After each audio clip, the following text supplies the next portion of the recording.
Magandang gabi, pambungad sa ating newscast. Isa-isa nang ininspeksyon ng Department of Transportation ng malalaking transport hubs, kabilang ang PTEX, Manila North Port at NAIA, bago ang inaasahang pagdagsa ng mga biyahero sa undas. Sa NAIA, may mga pasaherong dumaing mismo kay Transport Secretary Jaime Bautista dahil sa haba at bagal ng usad ng pila. Dumako tayo ngayon kay Ace Cruz para sa update.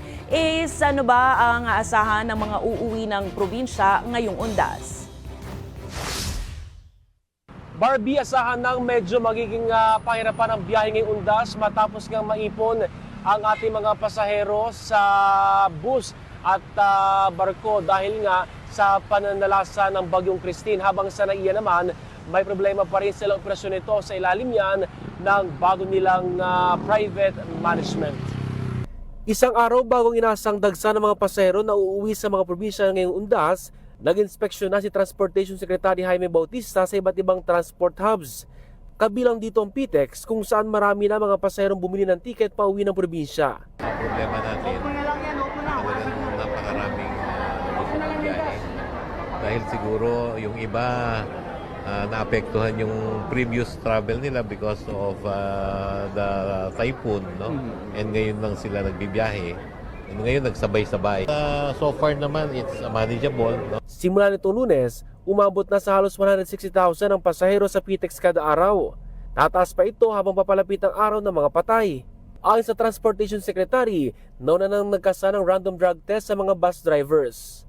Sinisigurado natin na maging safe yung kanilang biyahe, kaya meron tayong drug testing, no? Meron tayong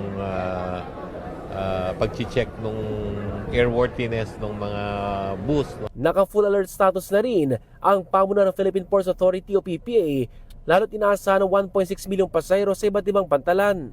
As of now, October 31, yung ating talagang pinakamaraming pasahero na naka-forecast po sa atin ngayong araw. Nasa around 200 plus passengers. Sa Manila North Port Terminal, daang-daang ang mga pasahero naghihintay ng biyahe patungong probinsya. Gaya ni Nanay Flor de Lis na kahit bukas pang biyahe papuntang Cagayan de Oro ay nagpunta na sa pantalan matapos na hindi makauwi nitong Lunes. Kasi nagpaano pa kami sa ticket namin, naparip namin ang ticket namin. I-change yung date kasi dapat October 28 kami. So wala kasi di ba bagyo.